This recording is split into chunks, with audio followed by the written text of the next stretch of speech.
Thank you very much for the introduction and the invitation. I'm going to go jump into the topic right away. We're running a little bit late. Today I'm going to talk about our, at Javelin, what we've been working last 4 years. We started Javelin in 2019. We're an MIT spin-out. Before Javelin, we've been working on several challenging projects that led to formation of Javelin for us. So when we first started Javelin, the question that, oh, it's blinding here, how we define the problem statement for Javelin. When we look at the drug discovery, we know that there is different stages of the drug discovery. We need different type of information. Early stages, target validation information, going towards the more mechanistic understanding, towards the validation in the human. When we look at that, we see this as a data problem. We need what type of data we need and how can we solve this problem. When we look at earlier stages, we look at the high throughput screens, but low data output. And we call this a narrow data. It needs to be run really fast, and it's more screening approaches. When we go towards the lead optimization, closer to the preclinical and designing the clinical stages, the need is changing. There is the quality of the data becomes really important, and we need a diverse data set to really understand the mechanism of actions of the drugs. And we look at that, how can we help this problem? And there we can bring here the human relevancy of the preclinical models. We can bring it to the tissue level, not just cellular level, but the tissue level. And we can also understand multi-scale. And here, what I say multi-scale, we can understand how drugs are processed in human body and how drugs are affecting human physiology. With that, we set our vision, how can we combine bioengineering and data science to address these challenges. So the bioengineering is giving us the capability to build human relevant tissue models. We can fine-tune these models. And our vision was to combine human tissue models when we build a tissue chip, expanding the best models where we can extract information for these models. And the way we design this technology is to extract more information from these highly human relevant models. So that enables us, we can get a tissue level understanding of the biology, physiology, and the drug physiology interactions. And also we can collect a lot of information from the medium, drug, metabolites, secreted biomarkers, and we feed into that to our translational software because that generates a lot of data, and we want to standardize and streamline for how this data can be processed and translated to clinical findings. So the first step we tackled was the chip design. So we know in this field there are so many articles about the challenges or the needs of this field. This is a very good article from the MPS IQ Consortium, summarized everything in one paragraph. And the focus was here how we can study drugs, small molecule drugs, large molecule drugs in the context of ADME studies. And there are certain needs for that, right? We need a low non-specific binding of the small molecules. There needs to be enough media volume. You can collect samples, get a kinetic data. Evaporation needs to be low. You need to have sufficient cellular mass. And also the throughput to address the questions. And also media circulation, even though it says it preferred in this part, I will show actually it's a must to study drugs, ADME studies in organ chips. And when we look at that, the current technologies, mainly microfluidic chip technologies, are limited context of use. We look at them as a flow-through systems that you can only study a first pass. Then the non-specific binding of the PDM has been an issue. Data output has been always an issue because of the low sampling volumes and also limited access to the tissue, and also the size is so small that it's hard to manage that. So what we have done here is we took our engineering approach. We shared this vision with Pfizer PDM folks, Jenny Liras and Scott Obach. And we said that we need to make a change for this. We need to develop ground-up technology to address these issues. And we partnered with them for a 3-year partnership to develop a series of technologies. And today I'm going to talk about the very first technology that is coming to the commercial stage very soon, and that's the liver tissue chip technology. So when we look at the liver tissue chip and we address these issues, the first thing we had to do was increasing the sizes of these technologies. We need to extract a lot of information from this. So the first thing was the size, that we increase the media volumes to 1.5 to 2 milliliters, the tissue size 200,000 cells, so you can have an omics analysis from a single well.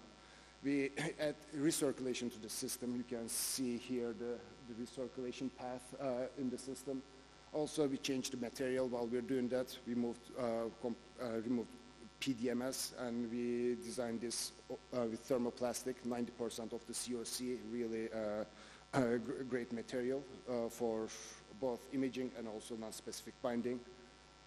And also, we work on several ease of use considerations of these technologies. We added different features, for example, sampling port, and also we designed the controller to make this easy interface to run studies here, and if you need to collect the sample, quick disconnect from the perfusion system, you can collect the samples. So briefly going into the details of the two important features that we spent quite time to design this chip. So the one is the culture chamber, that it's a single compartment culture chamber. So you can seed your cells, so you can build a different architecture of the tissue. One important feature here is this lid is a removable lid. So you can remove the lid, you can design your MPS the way you like to. You can have the monocultures, co-cultures, 3D, 2D. You have all this flexibility. Once you design, seed the cells, co-cultures, you can seal the system, and you can start the perfusion. When the perfusion starts, the importance here is we use the COC, this is the oxygen impermeable material, so you need to introduce oxygen to the system.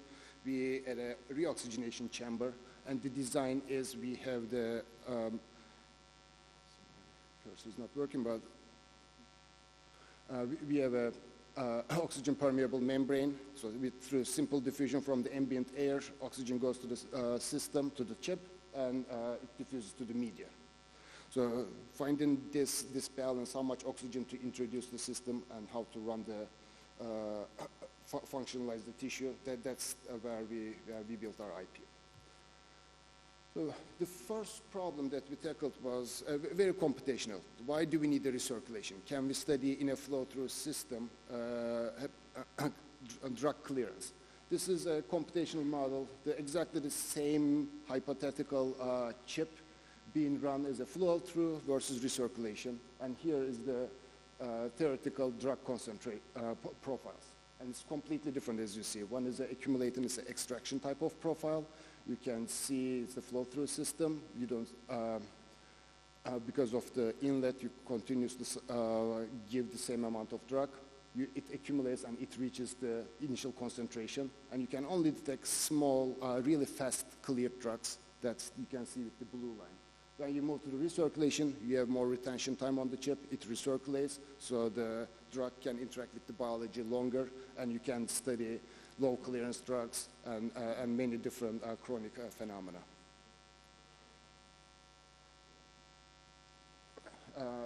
As I say, we work with the COC material to solve the non-specific or reduce the non-specific binding problems. This is not just the chip problem, this is also a chemistry problem too. There are a lot of compounds sticky, so that's, we should not expect a chip will solve all this problem. But when we look at the wide range of lipophilic drugs and run those in our chips at 1 micromolar, low dose, not a saturating dose, which we run the PK type of studies, and we got a really good recovery from the system.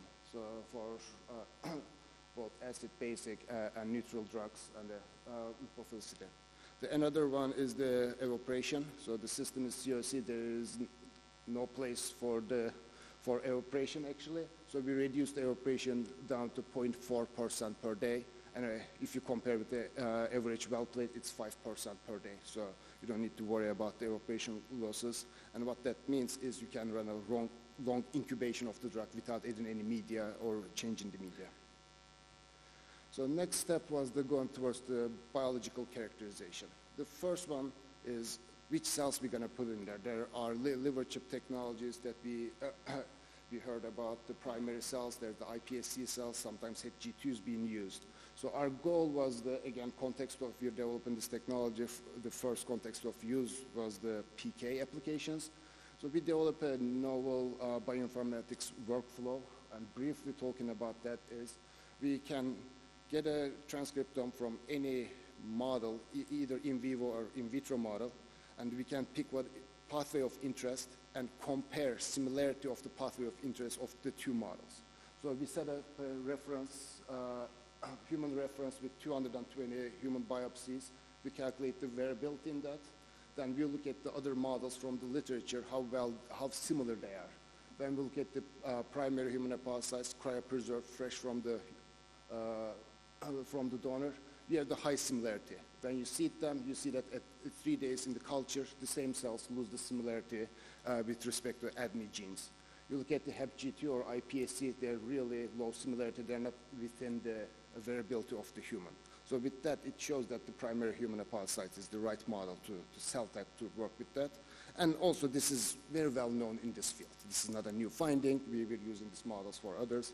I believe this publication from Roche, what they have done is they compared different models of the metabolic activity of the different models. And here you can see the HepG2 and iPSC is less activity, and when you go to the primary hepatocytes, higher activity. So the transcriptomics findings and with the literature evidence, we have more confidence how we pick the cell model for the system.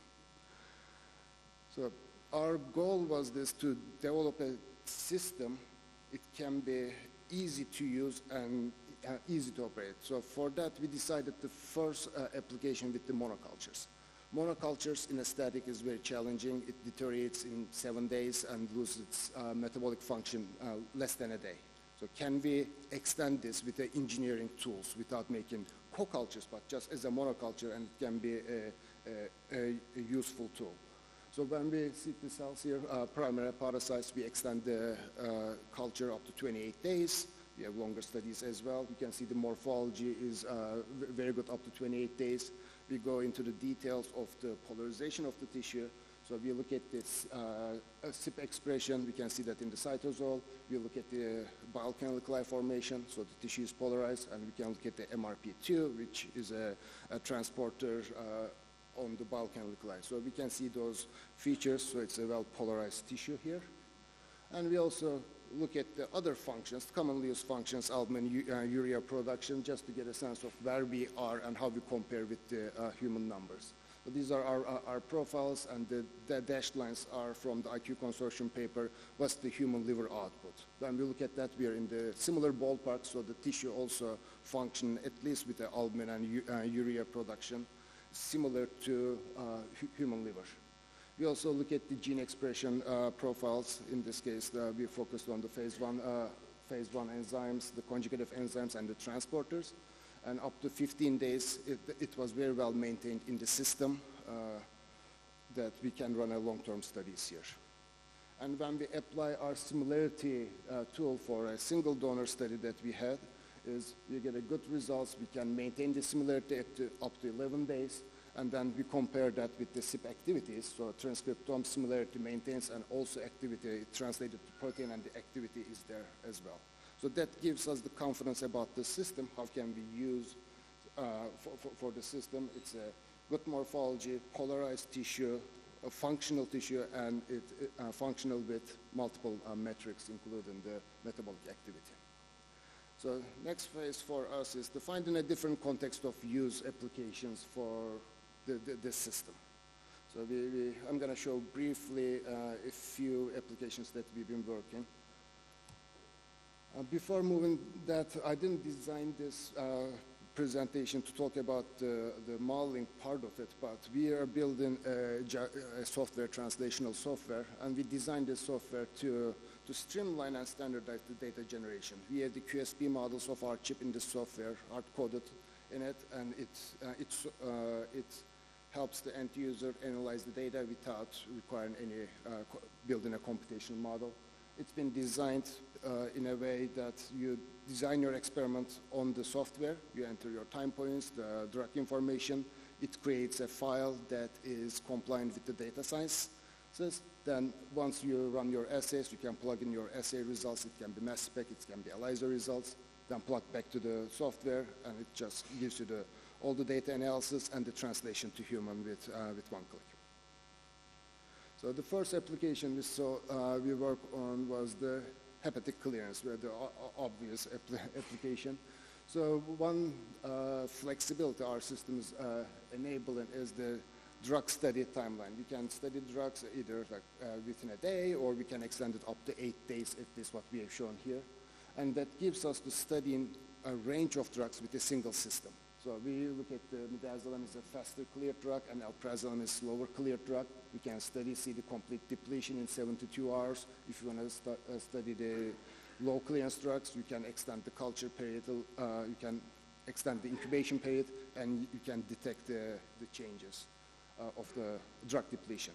Then we take this information, these profiles, convert it to the clearance parameters, and that gave us 3 logs of intrinsic clearance parameters can be measured in our system. So what does that mean, right? We calculate these numbers, and are they relevant to in vivo? Can we use this information to clinical trial design? So this is a traditional in vitro, in vivo correlation plot. What I'm showing here is the liver tissue chip predicted on the y-axis. These are our predictions, and the clinical numbers on the x-axis. And here the unity line, the red line, is the when they're the exact numbers. Here we tested 12 different drugs, and it was a very good correlation. When we look at this, especially with the low clearance, we got a really good correlation. The fault error is 1.1. And there's a very unmet need for this space, the low clearance drugs.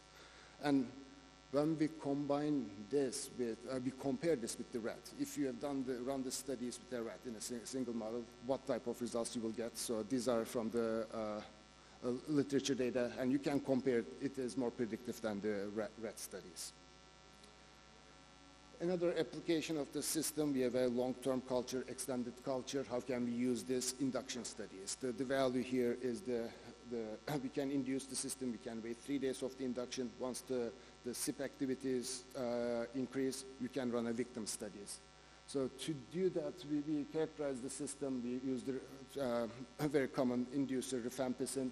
We've seen the CYP-specific induction profiles. It's known to be 3A4 inducer and not 2D6. We see that trend in the system.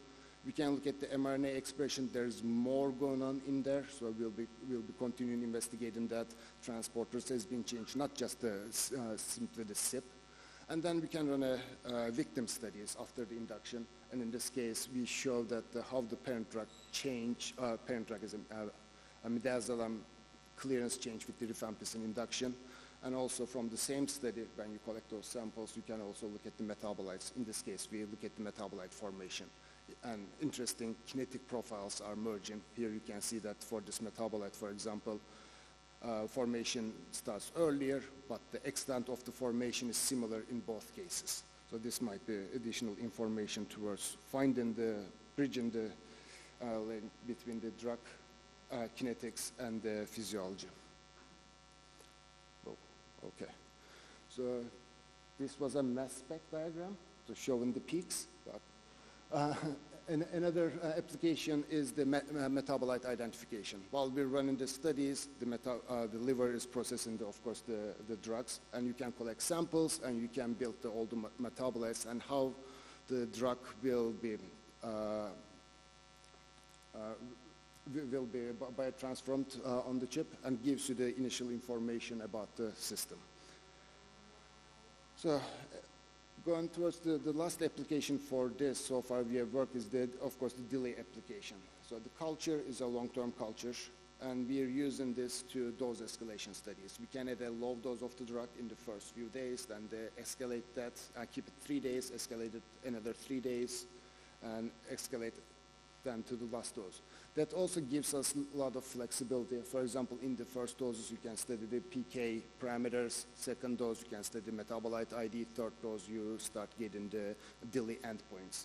So when we have done this study for 3 drugs that we use, 2 of them are hepatotoxic drugs, triglycerin and tolcapone, and pioglitazone is a less toxic drug.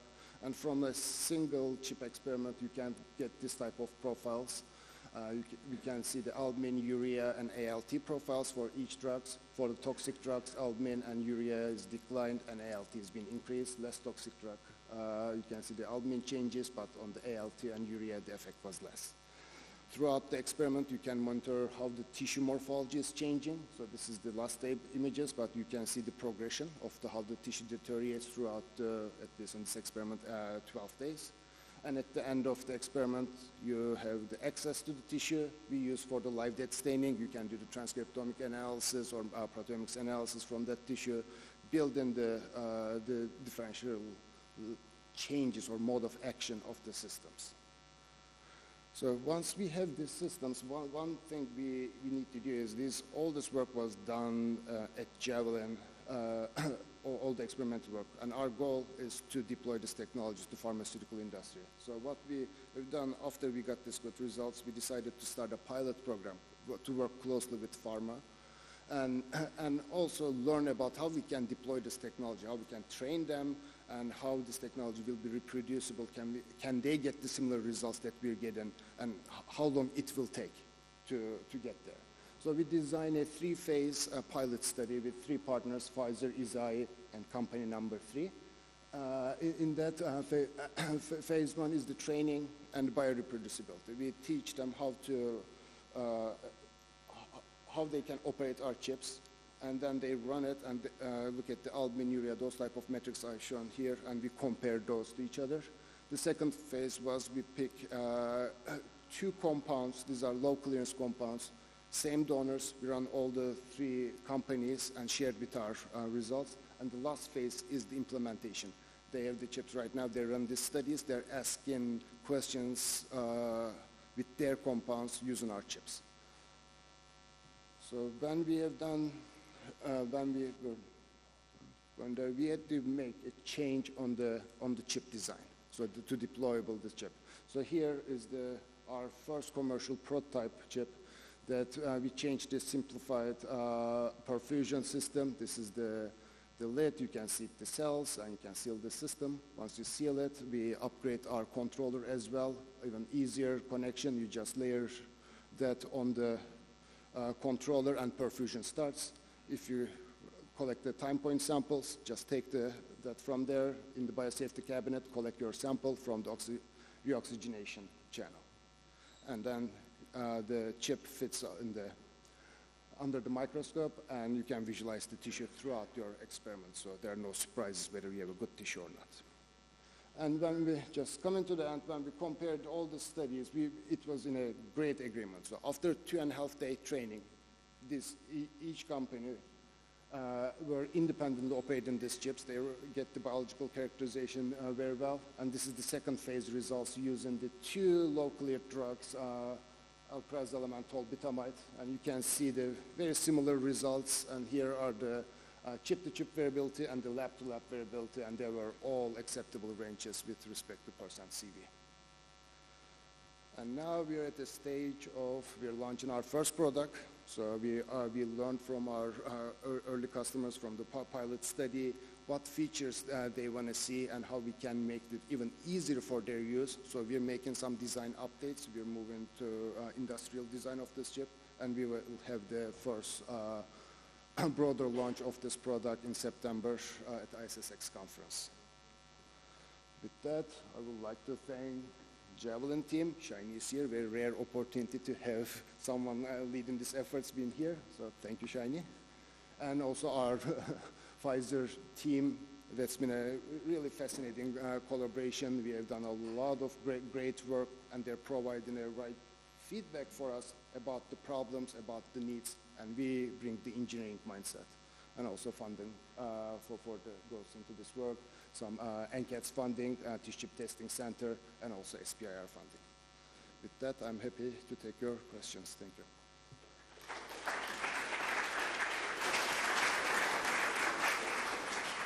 Thank you for this wonderful talk. We have time for a couple of questions.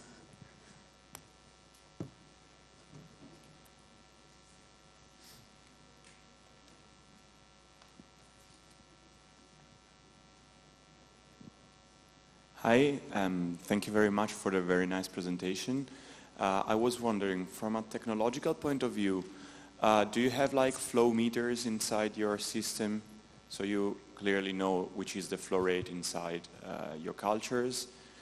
And second question, how do you manage like bubble formation in the microchannels. Yes. So the first technology I showed was with a diaphragm pump. We have a flow sensors attached, so we have the control of the flow rate with the active control of the flow rate through the controller, pump, and the flow sensor on the chip. The second, the commercial chip, we don't have a control. We changed the pumping. It's more deterministic pumping, so we don't need to worry about that. The second question about the bubbles. So this is a millifluidic device. Our channels are larger than the bubbles. And one advantage of the reoxygenation channel. So since the channels are larger, bubbles can move in the channels. When they reach the reoxygenation channel, it introduced that air in that chamber. So that solves the problem. With that, we haven't had any bubble problem running off the studies. Thank you. Hello, quick question. So I understand that you're growing iPSCs in the system, and it is also hypoxic, right? Because it's not exposed to oxygen. Am I understanding right? The iPSCs were hypoxic? Yeah, because that maybe I'm mistaken, but you said that there's a reoxygenation, so I'm understanding the first chamber has less oxygenation? The iPSC work I showed is from the literature, just looking at the iPSC-derived hepatocytes, what's their transcriptome look like. Those are not from the chips. Okay. Those are just the literature from the databases. We're comparing different models. Okay. Hi. Hi, thank you very much for a nice talk. I'm wondering, did you compare results from your chip with the standard culture, like 2D static culture or 3D organoid spheroids, but without chip? Because you showed mostly to in vivo data. Thank you. Yeah. We haven't done any direct comparison of those, but usually from the PK perspective, if you look at the metabolic activity, when you see the cells on the 2D, they lose the metabolic activity immediately. Spheroids maintain metabolic activity longer, but it has other challenges with that to measure that. So short answer is we didn't look at side by side with every single model. That's sometimes not very feasible.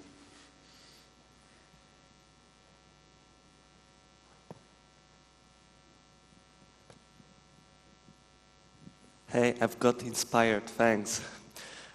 Could you provide us with any practical advice on how to correct for parental compound and or metabolite binding to the plastics, and how to calculate this first and then on how to correct for it? So you're asking non-specific binding? Yeah. That's so it's been already in our software. The way you can calculate is you can run the chip without a tissue, at least from the parent drug. You can get a profile of that. It's minimal, but there are, of course, sticky compounds. There might be some binding, so you can calculate both clearances with the tissue, without the tissue, and then calculate what is the tissue base clearance. And that's also in the software, so you can add those two information in there, and it separates that. Yes. So, yeah, you get the kinetic curve, you calculate the slope of that kinetic curve, and you say NSP is clearance due to NSP is this number, and the other one is faster, as I've shown those like 2 points.